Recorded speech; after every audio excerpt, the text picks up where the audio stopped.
Hello and good morning, everybody, and welcome to this next episode of A Cup of Coffee in the Neighborhood with Jennifer Richardson. Good morning. Today we wanted to kind of talk about, it's spring break, so if my kid runs downstairs, just don't mind. So it's always fun trying to work in the mortgage industry, the real estate industry, when the schools are out, because when the schools are out, it kind of seems like that's when everybody wants to look at homes. Yep. So it's kind of fun. You end up having to kind of do weird vacations. But we want to talk about comps and the way that a realtor kind of looks about comparables specifically to our neighborhood in general, and then how a lender looks at comparables on an appraisal.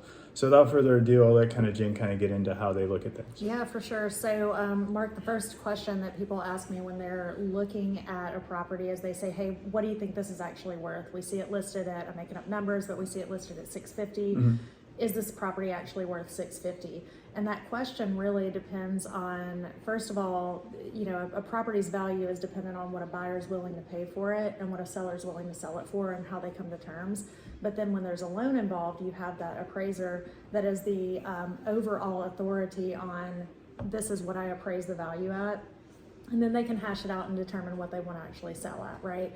Most of the time I've seen that properties do tend to appraise at or above contract value in today's market. That has not always been that hasn't always been the case. And so do you think that's because they automatically think that it's going to appreciate? No, they don't go off of what they think. So that's a great question. So what the appraiser's methodology is that they're going to look at historically closed comps that are similar in quality and condition to the property.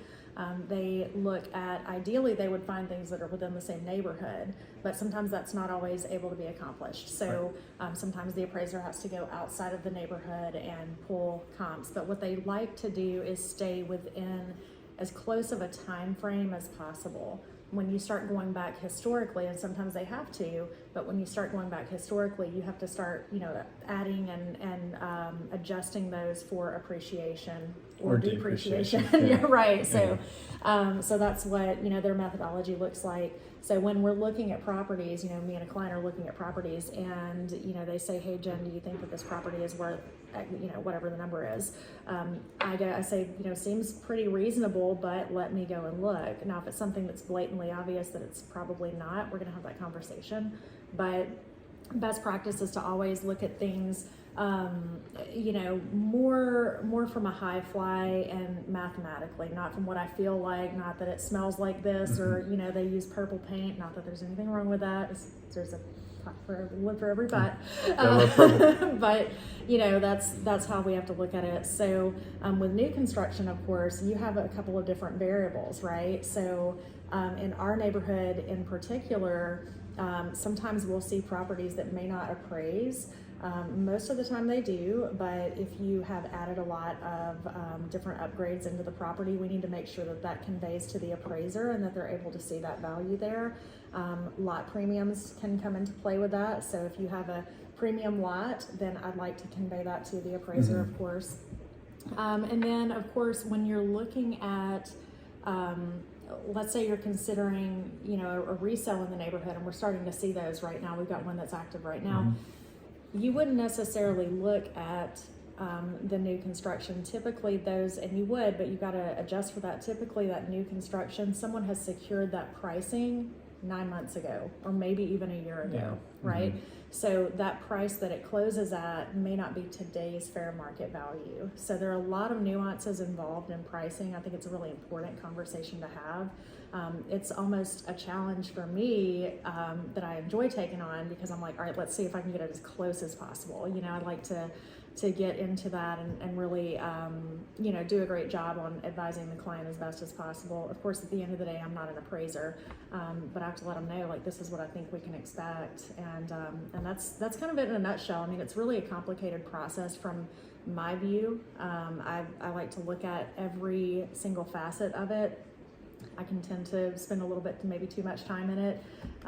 But the good news with that is that if we do have an appraisal that comes in light and the buyer needs to have that appraised value assigned, they say, hey, we don't want to bring the variance, or, the seller's not willing to come down, which is most cases these days, we have a good fight that we can put forth and say, hey, this is what we found, and we can sometimes request a reconsideration of value. I did the same thing on our property. Our property appraised 30 grand light when we purchased, and I knew that the value was there, and we presented the comps and got it pushed through, and everything was fine. At the That's end of the VA day. though. It was VA, correct. Yeah, reconsiderations of values are specific to Yeah. VA. So- Everybody else is like, eh. Right, everybody else is like, it's Yeah. whatever, it's between y'all. Yeah. So what do you typically see? And So I mean, the appraisal from us, it's a third party that ensures that there's a level of trust there, right? The appraiser obviously is a licensed guy, and he wants to do the best job that he can do. And ultimately, appraisal is looking to support the purchase price, right? Like he's looking for value in the home that supports the overall, communicated, negotiated purchase price between the seller and the buyer. They're going to look for a couple different things. They're going to look for time frame of those comparables. So how close to this closing date did that closing date occur? And then it's square footage, and it's also neighborhood, and it's also like a radius, right? So how far away from this comp is that comp, and so on and so forth. Sometimes they do have to look back a little bit in time. Generally speaking, we want them to be within 6 months. But I mean, I've seen them where they're a year out just because it's a specific house or whatever else. And then of course, if it is a unique home, that's when you really start, that's when the appraiser has his job cut out for himself. And we have to have 3 comparables for the most part. And those unique ones are really, I mean, they can be tricky. Oh, yeah. I find that they're, from my perspective, they're typically like rural or maybe like a equestrian property or something that has, some type of unique feature to it, right? And a lot of things too is like they're getting into a lot of new types of construction, like the way that they're building homes now is kind of starting to change, which ultimately rightfully so. I think we do need to start getting into some of that anyways, like reusable, renewable.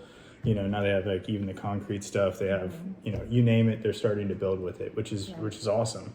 But at the same time, like some of those you run into issues with because there are no comparables. Because if you have the only house on the block that's made the way that your house is made, then what is it to compare to? So that's when you start running into some issues when it comes to funding the loan, because we have to have an appraisal done on it. If we don't have an appraisal done on it, then we can't do it. But yeah, that's the main thing as far as the things. Now obviously he goes in there, he takes pictures, he looks at like the quality of craftsmanship and everything else, but mainly it's heated and cooled square feet. It's the the neighborhood, like amenities somewhat factor in, but not a ton. But it's really about square foot and how comparable is this square footage to the last one that's sold. So that's usually what I've seen most appraisals go, and that they go just strictly off of comparables based off of time. For sure. Because especially now in this type of market that we find ourselves in, I mean, it's not so much anymore, but like 2020, like 2 months difference was. It was money. huge. Yeah. I mean, we would see like 15 to 20% appreciation month over month during that time. It was absolutely outrageous. But okay, and then a lot of buyers I find they try to not argue, but like they try to justify the value of a home by saying, well, it has like a new roof on it or whatever. And in my mind, and from what I've seen, the appraiser just looks at it like, does the house have a roof or not? Like they don't consider a new roof or a new HVAC system to be a value driver. They're like, it's only can be a negative, right? So for instance, if they go and look at the roof and they say, cool, this roof is leaking. Now the appraised value is subject to that roof being repaired. Correct. So pretty much they look at it as is, and they only go skin deep. Like an appraiser's not going to sit there and like look for things, right? Everything is at surface value, and of course everything needs to be working when the appraiser shows up as well. So that's a lot of times when people are talking about buying like a foreclosed home or whatever else. I'm like, well, hey, like for the most part, like the power has to be on, the water has to be running, like things have to be functioning, because if they're not functioning, he's just going to make it subject to all of those things functioning. So for sure. But yeah, I mean, I get why there needs to be an appraisal. It's always, it's nice. I've seen most of them as of lately. I mean, they're coming back at the purchase price, which just means that realtors are doing their job, right? Like y'all are actually looking at the market and coming up with a fair market value of that property. And that's what they're listing it for. I think the times of like, listing it for, $50,000 over because you're going to get it. I think those times have kind of passed. Oh yeah. But that's not a bad thing either, because I think, anything that's overly inflated is ultimately going to come down eventually. Now, it was great for those sellers that were able to sell their house at $100,000 more than it was probably worth at the time. For sure. But, for us typical folks, most people don't have that $100,000 to make up an appraisal gap. And that's essentially what happens too, is so if the appraised value does not support the purchase price, and say for instance it's $5,000 off, and there is no renegotiation, there is no lowering of the purchase price in order to meet their appraised value, then that means that the borrower is going to have to come up with that difference, and that difference is going to get added on to the cash to close. So, and you can kind of talk if you want to about appraisal gaps and everything else. I haven't seen a ton of them lately. It seems like they've kind of fallen off. Yeah, I'm not seeing a lot of those. I am still seeing them in certain price points. It's typically the under 300 price point. They've got a ton The of 2 to 3. offers. And, The 2 to 3s. So I am seeing them there, but at the same time, it's not every offer at this point. In 2021, I saw a lot. And variations of them as well. So I'm kind of glad to see those go away. I think that as our market is getting a little more leveled and more normal, we're starting to see that go away. Days on market are increasing, and so that's a great sign for buyers. It's a sign for sellers to price right. We're not seeing values decline still, but we are seeing days on market increase if the home is not priced appropriately. So yeah, which makes sense. Yeah, right. If I'm on the try to charge $10,000 extra for my car, it's probably going to not sell. So exactly. Which I hope that y'all kind of got some information about how, a realtor kind of looks at an appraisal, how a lender looks at an appraisal. And, the interesting fact that you kind of brought up is there is actually homes in the neighborhood that are actually resales now. There are, yep. So we've seen a couple turnover and sell. We've got one that's currently active on the market. It's your floor plan.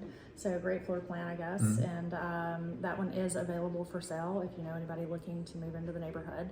Spread the word. And then we've got a few new construction options still available.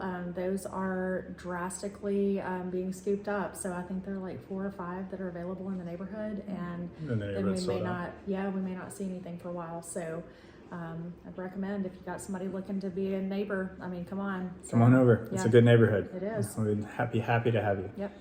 All right, guys. Well, until next week, I hope you all have a good one. And if it's y'all spring break with your kids, enjoy, and we'll see y'all next week.